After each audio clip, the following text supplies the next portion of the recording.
A multi-car crash at Lake Sumter Landing. Pocket gopher attack. A $66,000 home has been sold. Developer sells the amenities south of 44. Chitty Chatty may see a roundabout to help with their traffic problems.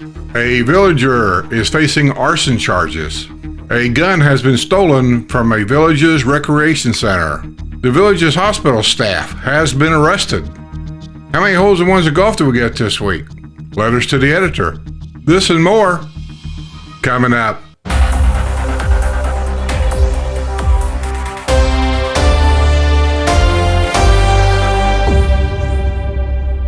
We have some updates. Let's get to them, get them out of the way.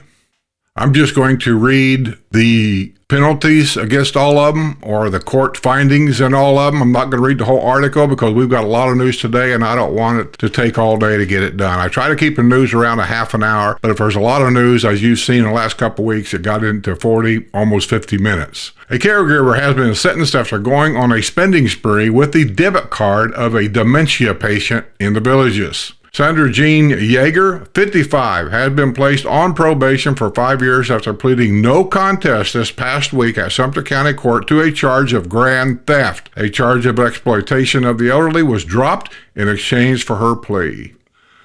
A home health nurse has been sentenced in the theft of $22,000 in jewelry from a villager. Tiffany Megan Mason, 34, of Umatilla, pleaded no contest this past week in Sumter County Court to a charge of theft. She has been placed on probation for 2 years and has been ordered to perform 50 hours of community service. Oh, and I'm sure all you guys remember this one. A 25-year-old resident of the Villages may be able to dodge prosecution in a prostitution case. Maya Elizabeth Holton, who lives with her mother at 628 Nuevo Leon Lane in the San Antonio Villas in the village of Rio Ranchero, appears to be under consideration for a deferred prosecution agreement according to the documents on file in Marion County Court. The proposed agreement would require her to admit guilt, complete an HIV STD testing, and perform 40 hours of community service. If she abides by the terms of the deal and stays out of trouble, the prostitution charge could be dropped. She was arrested on November 12th at the Studio 6 Hotel in Ocala during an undercover operation conducted by the Ocala Police Department. That's her update. Let's get on with some more news. Thanks everybody for joining us this week for the Villages News Updated. A driver mistakenly hits the gas pedal, causing a multi-vehicle crash in a parking lot in the Villages. Calls began pouring into the dispatch center at the Sumter County Sheriff's Office at 3:43 p.m. Wednesday regarding the crash behind Starbucks at Lake Sumter Landing. There was a great deal of confusion after a car hit several other parked vehicles and a couple of golf carts, leaving behind plenty of damage. Apparently, the person driving the vehicle which caused the chaos had mistaken the gas pedal for the brake. According to those on the scene, that driver was out walking around after the crash and apparently uninjured. The Sheriff's Office and the Village's Public Safety Department responded to the scene along with a couple of tow trucks. This happened over a week ago, I think. A reason why you're just now getting this from me is because, first of all, I've said before, and I'll say it again, I do not get in my car, I do not have a camera crew and a film crew to run around and video all this stuff and report it as it happens. I get all the news out of local newspapers and things, and that's where the pictures come from and all of that. All I am doing is reading you the news. I explained why I do that. The reason why you didn't get this a week earlier is because my Patreon members and my YouTube members gets the news first. They get them at least 3 days before YouTube gets them. So I have to have this news cut, edited, and uploaded to those formats before you guys get it. So this was already done, edited, and uploaded for Patreon members and YouTube members. Then this happened like the day after I already done that. So I'm not re-editing it at all. So that's why it's being shown this week. Just so you know. Let's have some more news. The developer is poised to sell off some of the amenities south of State Road 44 for $258 million. The Sumter County Community Development District Board is scheduled to finalize the price of the purchases from the developer in a meeting set for 1:30 p.m. Monday at the Seabreeze Recreation Center. The recreation facilities to be purchased using residents' amenity money include 5 executive golf courses, 28 swimming pools, recreation centers, pitch and putt courses, softball fields, dog parks located in Community Development District 12 and Community Development District. CDD 12 includes the village of Finney, DeLuna, DeSoto, Linden, and Monarch Grove. CDD 13 includes the villages of Bradford, Cason Hammock, Chitty Chatty, Citrus Grove, Hawkins, Richmond, St. Catherine, and St. John's. Last month, District Manager Kenny Blockert said residents will not notice a change. This will be a seamless transition and residents will not be impacted by the purchase, and the district believes, as outlined, it will be in their long-term benefit. Oversight of the amenities will fall to the Project-Wise Advisory Committee, which already includes representatives from CDD 12 and CDD 13. Among a handful of ordinances related to the village's Wildwood Commission Monday heard the first reading of an ordinance to establish Community Development District 16 for the Eastport area. Commissioners likely will take final action on the ordinance later this month. Appointed initial members of the district's board are Jake Andrews, Carolyn Pruitt Isbell, Justin Ritchie, John Brinson, and Bobby Davenport. After initial terms, supervisors will be elected. Andrews is the village's Process Excellence Coordinator, while Pruitt Isbell is Director of Tax at the holding company of the villages. Davenport works with the village's commercial property management. The district of about 1,300 acres in the villages of Southern Oaks is on both sides of Central Parkway south of the Florida Turnpike. Commissioners also approved a comprehensive plan amendment and the rezoning of nearly 10 acres to age-restricted residential next to the village of Atram Dale, where residents have expressed concerns about access to the property through their neighborhood. Go back on one of my news reports and I said the developer bought and paid for 2 commissioners over there for a vote whenever he needed it. I said, this here, you can argue about it all you want, but he's going to get them votes. Looks like he did. The 11th Amendment for 3 areas of the village of Southern Oaks also were endorsed by the Commission. The amendment adds about 10 acres to the area, where nearly 26,000 homes and 2.5 million square feet of commercial and office space are allowed. The area is on both sides of the Florida Turnpike between State Road 44 and County Road 470. Commissioners also approved 4 Southern Oaks final plats, including 96 lots on McNeil Drive east of Marsh Bend Trail, 85 lots along Marsh Bend Trail near McNeil Drive, 37 lots near Marsh Bend Trail and Central Parkway, and 95 lots in the Middleton area. A major road project to widen and reroute US 301 near the village of Southern Oaks is getting underway. The Florida Department of Transportation will hold an open house to offer project details. The open house will be from 5:30 to 7 p.m. at Trinity Baptist Church at 3027 US 301 in Wildwood. With a $27 million price tag, the project will be done in 3 segments between County Road 470 and Sumterville and the Florida Turnpike in Wildwood. Property acquisition has begun and construction is expected to start early next year. The first segment will be realignment of the highway between Industrial Park Drive and County Road 470, bypassing the city of Coleman. Widening the highway to 4 lanes will address traffic congestion and accommodate a higher volume of trucks. Traffic signals will be installed at Industrial Park Drive and Warm Springs Avenue. A roundabout is planned at Marsh Bend Trail and a shared use path will be added. The US 301 project was part of the $4 billion Moving Florida Forward initiative announced 2 years ago by Governor DeSantis. A buyer has snagged an out-of-compliance home for $66,800 in the Villages. While the home at 1014 Orne Avenue in the village of Silver Lake may have been a bargain, it came with the deed compliance violations, including a junk car in the driveway. The manufactured home on the historic site of the Villages was purchased in October by Thomas and Jennifer Hartley of Miami Beach at a tax deed auction.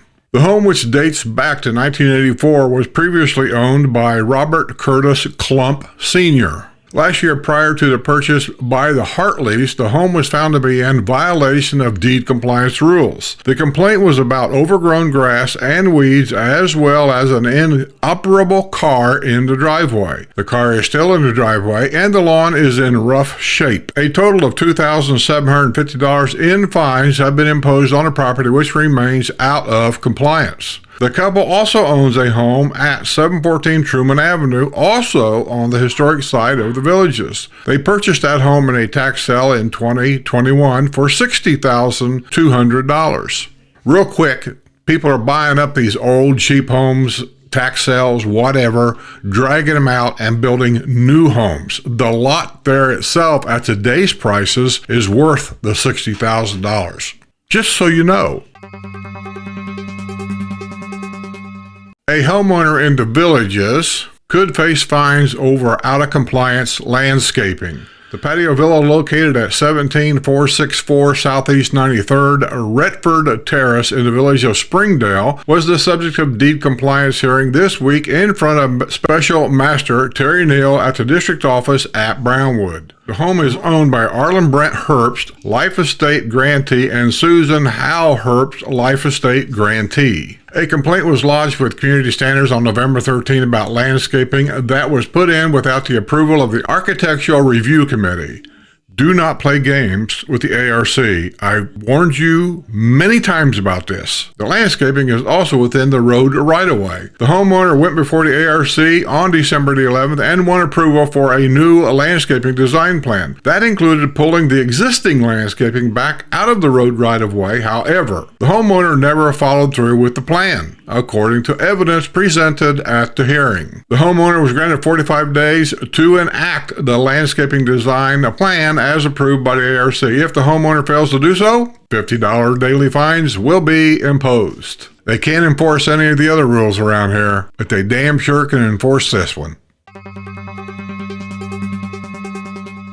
A villager has claimed that a neighbor climbed a ladder and used a telephoto lens to document and report a non-compliant structure in her yard. The home of Julian Clausen at 5171 Buck Street in the village of Bradford was the subject of a hearing Monday afternoon in front of the Special Master Terry Neal at the district office in Brownwood. The complaint was lodged on November 4 about the gazebo, added without approval from the ARC. Clausen, who purchased the home in 2020 for $532,500, is, in sworn testimony, disputed the description of the structure as a gazebo. Clausen described it as a shade structure which had been built over her hot tub. It doesn't make a difference. It's out of compliance. That's all that counts. She said the structure can't hardly be seen by any of her neighbors. In addition to being a fenced-in veranda, the home backs up to a retention pond. Clausen alleged the complainant, who contacted Community Standards, had to climb a ladder and use a telephoto lens to document the illicit structure. Clausen also complained that she has spent $100,000 on improvements to her property, including a spa and the shade structure. Paperwork introduced as evidence in a hearing suggested that Clausen has gone back and forth with the Architectural Review Committee about the structure. Clausen, who appeared at the hearing with her arm in a sling, says she has had medical challenges which have complicated her going through the approval process with ARC. The special magistrate urged Clausen to appear before the ARC and come to a resolution on the matter. Clausen was given 45 days to win blessing of the ARC and bring her property into compliance. If she fails to do so, she could be fined.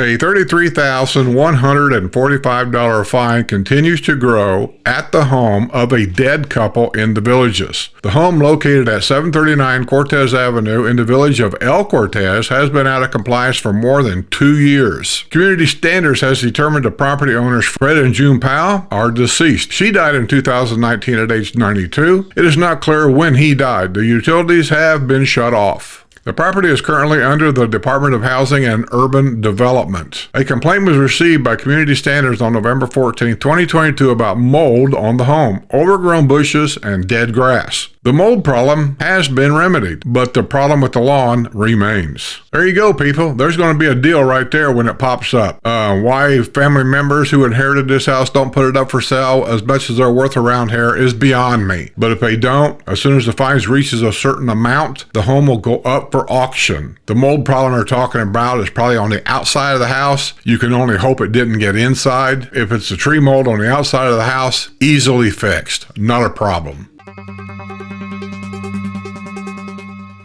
Elderly patients have been ripped off by staffers at the hospital in the Villages. The daughter of an 88-year-old woman last week notified law enforcement that $100 in cash and a Wells Fargo debit card were stolen from her mother's purse while she was a patient at UF Health Spanish Plains Hospital. The daughter found there had been unauthorized transactions on the debit card, including at a nearby Circle K on Buena Aires Boulevard, according to the arrest department of Sumter County Sheriff's Office. Video surveillance was obtained from Circle K, and it showed a man with tattoos and wearing a bracelet making the purchase with the 88-year-old's debit card. The man was accompanied by a woman. The man was later identified as 28-year-old Jamari Bishop of Ocala. The woman was identified as 46-year-old Sandra D. Mack, also of Ocala. Both were employees at the hospital. They are now facing numerous charges and were booked Tuesday at the Sumter County Detention Center, where they were initially held without bond. The pair has also been implicated in other thefts at the hospital. A 75-year-old man said he was admitted to the hospital on December 17th. Upon arrival, his wallet remained in his pants, which were placed in a plastic bag on a top shelf in his room. He later discovered a $186 charge on his Visa card at AutoZone in Ocala. A 64-year-old man reported last week that his iPhone, Discover debit card, and Michigan driver's license had been stolen while he was a patient at the hospital. He said there had been $1,124 in unauthorized charges on his Discover card, including a $606 purchase at Walmart at Buffalo Ridge Plaza in the Villages. Video surveillance placed Bishop at Walmart making the purchase with the man's Discover card. While he was shuffling through the cards, the surveillance picked up an image of the man's stolen Michigan driver's license. You know, the only thing I got to say, it's a good thing most of these crooks are just stupid.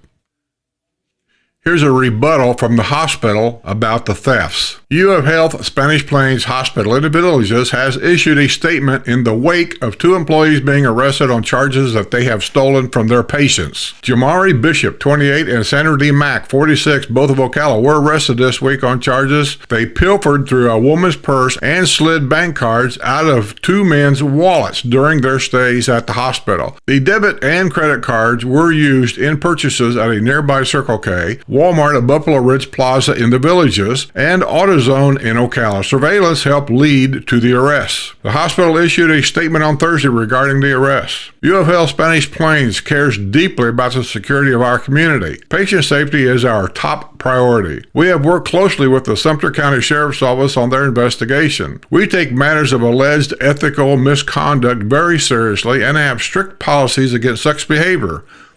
Policy about stealing. Do you have to have a policy about stealing? UF Health Spanish Plains is committed to upholding the highest standards of integrity among our team members. Both employees have been terminated and have no access to our property. We will continue to assist the authorities in any way we can. Unfortunately, at this point, we cannot comment further because this is an open case for the sheriff's office. Some people, you just need to scrape them off the bottom of your shoe.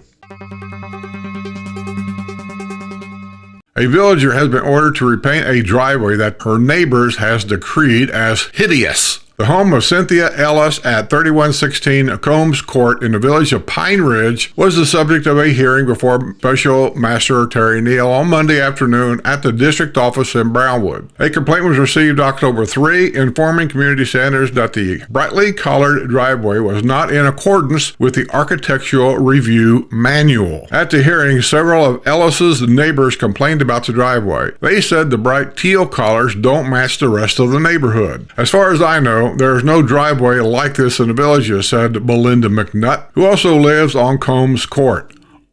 Oh, yes, there are. It's just that the neighbors hasn't complained yet. She said the driveway has become a point of fascination and that cars and golf carts are frequently driving by, with residents eager to see it for themselves. People stop and just shake their heads, McNutt said. Oh, I know that head shake. She said the driveway is commonly described as hideous. The driveway is located in Community Development District 11. In CDD 11, homeowners do not need to receive prior approval of the Architectural Review Committee in order to paint their driveways. However, it is the responsibility of the homeowner to ensure that the driveway is in good fit in the neighborhood. In addition, hot, electric, neon, or bright colors are not permitted. I don't know who decides what's a good fit. The driveways were supposed to go before the special master in January, but Ellis said she would be undergoing a medical procedure and could not attend the hearing. It was moved to February. On Monday morning, she called community standards seeking another reprieve. Rather than receiving another extension, the special master ordered Ellis, who was not in attendance, to repaint the driveway a harmonious color within 45 days. If she fails to do so, she will face an immediate $150 fine, followed by $50 daily fines that will accumulate until the driveway is repainted. Now you may say, why didn't they cut her some slack because she's got medical issues? It's because she's not going to repaint it. She's going to call somebody to repaint it. And she can be at home while she's recovering from whatever, and they'll do it. And then all she has to do is write a check out. So she's trying to postpone everything for whatever her reasons are. And they're saying, no, we can't postpone it anymore because it's a simple fix. And it really is. But this is why we have rules. It's because I could tell you a big story, but I'll just keep it short and sweet. I knew a guy from work that bought a house in a gated community, and this guy was a true redneck. I always put it that way. Not being offensive to rednecks, I don't care. But he was a true down in the hills, holler, Kentucky redneck. Nobody's going to tell me what to do. It's my property. I'll do whatever I want. And this guy had nothing but problems constantly. They forced him into court because he said he didn't have to go. Big fines. And he ended up, I think, selling the place and moving out because he couldn't understand why he couldn't leave cars in the front yard, leave car parts around the edge of the house. It's my garage. I can work any hour I want. 3 o'clock in the morning, he's in there making a bunch of noise and with neighbors, and he just didn't understand. Well, that's the guy that will paint his house John Deere green. I mentioned this before because I use that as a informational thing because that's what he did. He had paint left over from a project from painting an old John Deere tractor, and he used that paint to paint the trim on his house. It was hideous, as this says. Because we have these rules, it's because people like that may move in here and they'll do stuff like that. So I like the idea of you can paint your driveway any design you want. The colors of this thing has to be kind of harmonious to your house and the neighborhood. So if you keep the colors down to the simple colors, basic colors, you will be fine. At their last meeting, commissioners heard residents' complaints about traffic on Morse Boulevard and the difficulty turning from Chitty Chatty to Run. One speaker described Morse as a racetrack alley. Supporting the roundabout, commissioners did not act on a proposal $40,000 contract order with Kim Horn and Associates to design wider medians and directional openings at the intersections and at the village of Bradford Gate. Resident John Evans said the median openings are a band-aid and it's not going to solve the problem. Arnold said the intersection was not recommended for a roundabout during the widening of Morse Boulevard to 4 lanes several years ago. He said the traffic volume is not high and the intersection is in a wet area. A traffic light is not recommended by engineers and the county could face liability for accidents as it is installed without engineer support. The county administrator said road impact fees may be available from Walmart, which has plans for a super center for intersection improvements at State Road 44 and Morse Boulevard, which already faces traffic bottlenecks. but a roundabout would not be eligible for those funds if it is not a capacity improvement. A villager facing an arson charge now has a palm tree problem. Well, that sounds like the least of his problems. Kevin Courtney, 66, is being held without bond at the Sumter County Detention Center and could not attend a public hearing Monday afternoon about his home in the Rhett Villas in the village of Linden. Courtney was arrested in December following a fire at his home on May 31. He was airlifted from the scene and treated at UF Health Shands Hospital in Gainesville. On the day of the blaze, Courtney fired a shotgun at his stove, igniting the fire, according to the Rush Report of Wildwood Police Department. He shot his stove.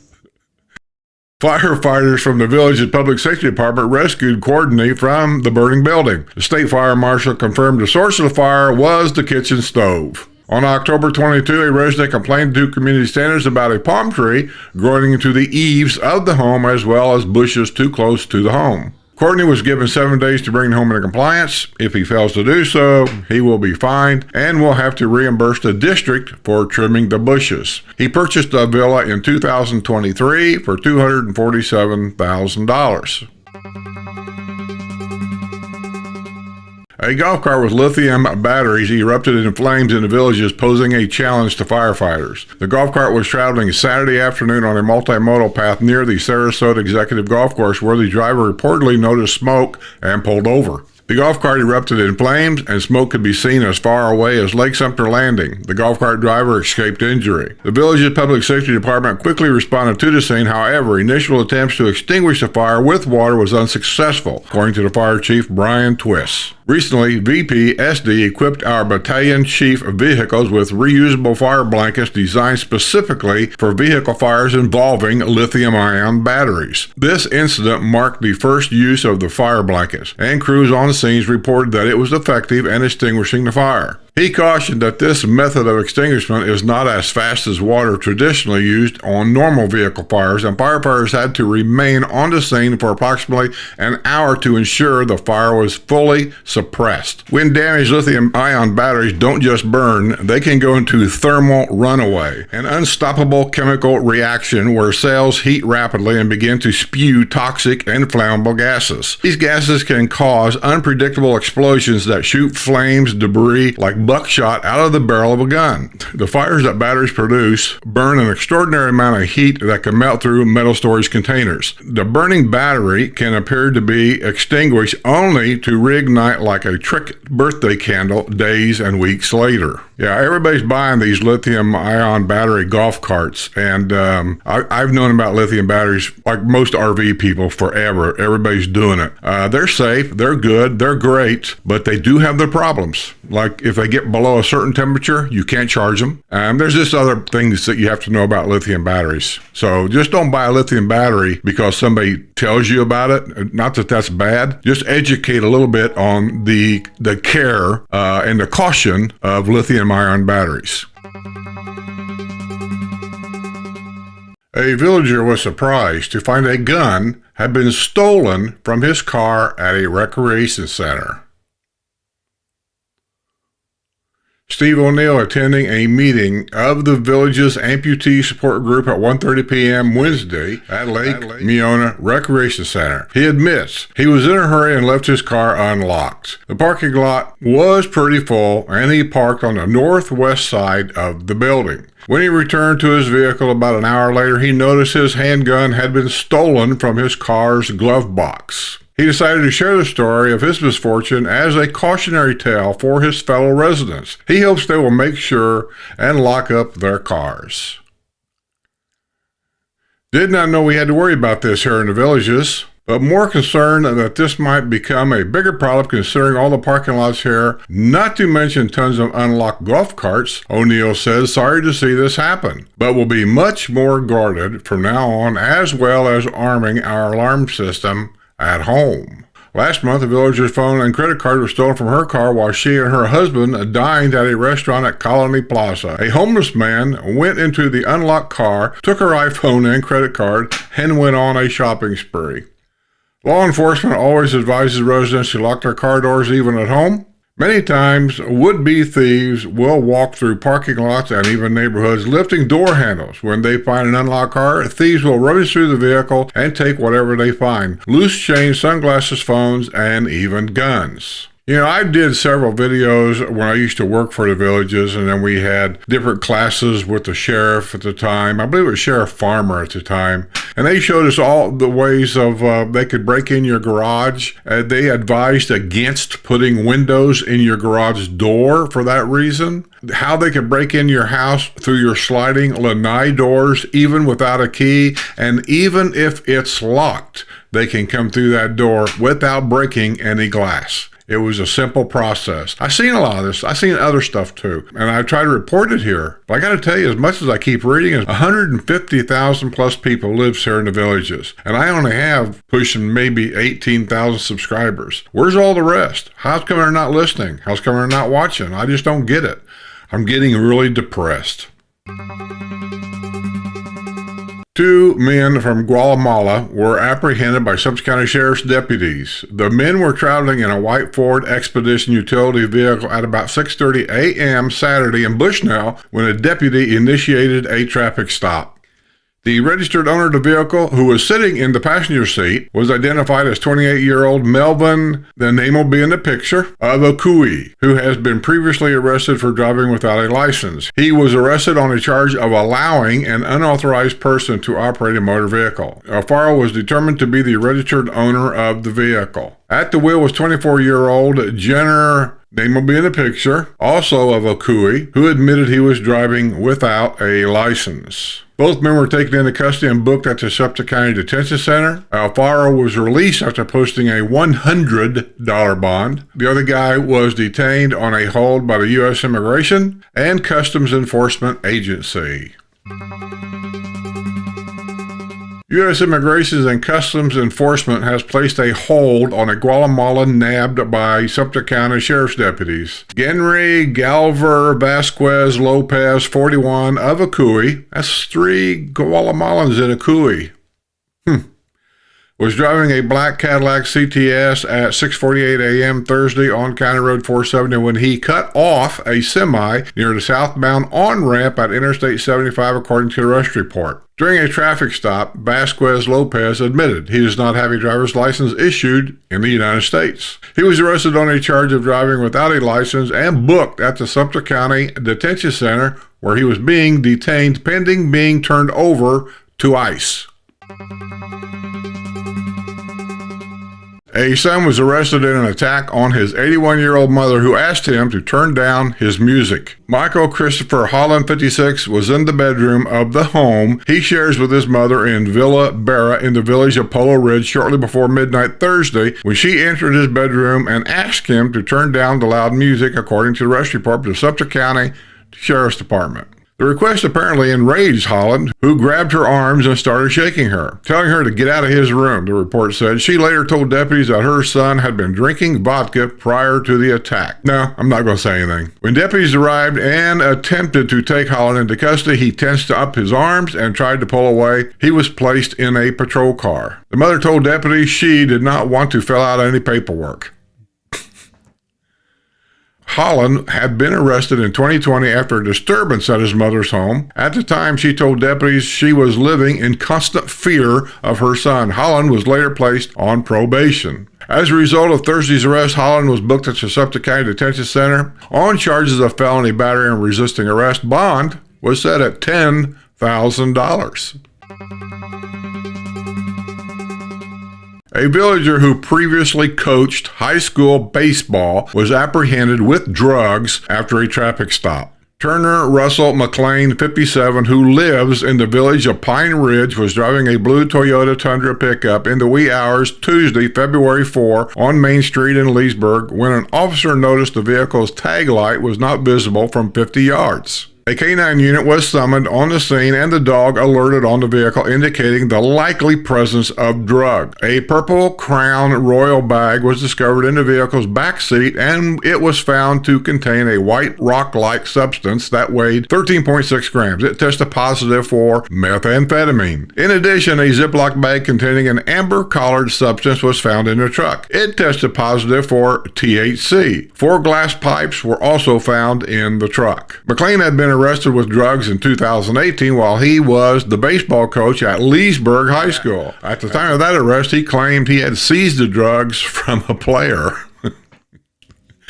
After last week's arrest on several drug charges, McLean was booked at the Lake County Jail. He was released after posting a $32,000 bond. Oh my God, these kids today, they don't stand a chance. With people like this, they don't stand a chance.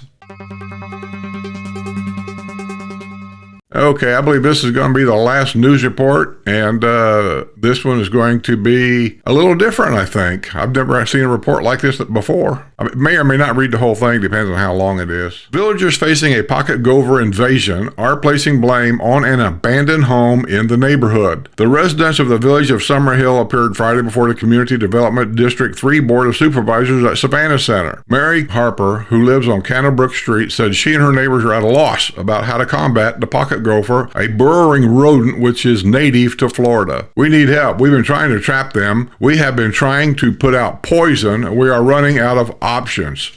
Poison is definitely not a good option. She said one neighbor spent about $1,000 with a pest control company but had no success. Residents said the number of gopher holes are increasing. Now he's coming at our yard, said Beverly Albro, who lives on Candlebrook Street. She said her husband put castor oil on cotton balls and put them down a critter's hole. Pocket gopher casually cast aside the cotton oil and covered the cotton balls. Neighbors said the invasion began at a nearby abandoned home. Last year, about the same time, a villager said he had documented a pocket gopher invasion at an executive golf course. According to the Florida Fish and Wildlife Conservation Commission, pocket gophers are 10 to 12 inches long from nose to tip of tail, but they are capable of digging tunnel systems that may extend 500 feet or more, although 145 feet is the norm. As they dig, they push piles of loose dirt to the surface, characteristics that has earned them the name of sandy mounders or salamanders. Shallow tunnels generally run parallel to the surface and provide access to their diet of roots and tubers, while nests and food storage tunnels are deeper. Pocket gophers plug tunnel openings to prevent snakes and other predators from entering. Pocket gophers are solitary animals and, except for females nursing young, do not share a tunnel system. Well, how many holes in ones of golf did we get this week? One, looks like 4, and one of them is a very special hole-in-one. Stay tuned for that one. Greg Campbell of the village of Carson Hammock bagged his first hole-in-one Monday, February 10th at Mickey Lee Pitch and Putt. He's been golfing regularly with his father for 2 years and watched his dad get 3 holes-in-ones, but until now had several near misses, but none for himself. Well, Greg, congratulations on your hole-in-one. Say hi to your dad. A snowbird visiting the villages got her first hole-in-one Thursday while golfing at the hole number 8 on the Lopez Legacy Torrey Pines golf course. From 98 yards away with wind in her face, Sandra Matthew used a 9-iron to make the lucky ace. She said the shot was high and she saw it drop in front of the hole. I see it trickle toward the hole, disappear, reappear, then disappear again, said Sandra. The hole is hilly. I can't really see what's going on. When her husband Mike got to the hole, she asked if he saw the pink ball in the hole. Lo and behold, he did. Well, congratulations on your hole-in-one, Sandra. Christy Vitale Cool of the village of Moultrie Creek got her first hole-in-one on Monday morning at Longleaf Executive Golf Course. She scored the lucky ace at hole number 4 at 86 yards using a pitching wedge. Well, congratulations on your hole-in-one, Christy. And now for our special hole-in-one. A 4-year-old grandson from Ohio got a hole-in-one while visiting the villages. Tristan Bailey of Hilliard, Ohio scored the lucky ace Sunday at hole number 14 at the Clifton Cove putting course in Sawgrass Grove. He was visiting his grandparents, Dean and Yvonne McDougall of the village of Bradford. Well, Tristan, congratulations on your hole-in-one, little buddy. You'll get some more. You just keep playing that game. Let's see what everybody else is talking about. With letters to the editor. To the editor, I have lived in the area since 2011. I guess those were the good old days. It used to be common to say, it will lighten up after the snowbirds leave. Who is kidding who? I try to plan my day during the times when it is less populated. True story, I went to the garden section at Lowe's and I couldn't handle it. Mass amounts of customers and not adequate help. That's sent in by Rebecca Cloud from the village of Orange Blossom Gardens. Well, I hear you, Rebecca. How many more people are going to get injured before they do something about the gate at the village of St. James? The traffic is getting so bad on St. Charles and Buena Vista Boulevard. Please help. Something needs to be done. That's sent in by Teresa Mesner from the village of St. James. To the editor. The traffic volume, speed and noise on County Road 100, Cherry Lake Road, has increased exponentially. Our property backs up to County Road 100. With the apartments being built and the fact that it is a straight shot with no roundabout, it is becoming very busy and very unsafe. We would like to see lower speed limits, some enforcement of the speed limits, and perhaps some traffic calmers to force reduced speed. What's a traffic calmer? That's sent in by Lee Rogowski from the village of Caroline. Well, Caroline, you've got a huge neighborhood being built, family neighborhood, I might say, just across the road. And boy, wait till that gets started. To the editor, I have been living in villages for just over a year, and I couldn't be happier. We came for a visit during my spring break while I was teaching in Connecticut, and we purchased our home the very first day. I have been taking advantage of many activities, met some wonderful people, and needless to say, it is so beautiful here. Never looking back, we are so happy to have found our forever home here in the villages. That's sent in by Julie, I don't know how to say your last name, Sobzak, Sopczak, however you pronounce that, from the village of Newell. Okay, I think that's going to be the news for this week. Thanks for watching. Thanks for joining. Thanks for subscribing. And just like every week, I say my news and all news is dedicated to my members. If you'd like to be a member, you can do it one or two ways. You can become a YouTube member, which is the button right there below the video on every video, or you can become a Patreon member, which is what I recommend. Become a Patreon member, and not only will you see things there that you will not see here, I can show things there that I cannot show here. You'll get a free link to my members only Discord. And there you can ask all the members that's there, different things, different ideas, different contractors they use, all this and that. You don't have to take my word for anything. You can talk to all them people, and there's a couple, 300 on there now. So you can get all kinds of information there. If you can, join. The cheapest you can get on YouTube is $5 a month, I believe. On Patreon, you can get on there for as little as $2 a month. And it goes up. It's $2, $5, $10, $15, and $25 a month. Whatever you think it's worth. But all of them have the same access to almost everything there. So, with that being said, I want to get out of here and just say, I don't deserve any of those people's support. But I truly am grateful that I have it. The members means a lot to us. So, with that being said, be well, stay safe, stay alert, be aware, take care of yourself, and keep your health. And don't leave your key in that golf cart. This week's news is brought to you by my YouTube and Patreon members.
your keys in the golf cart.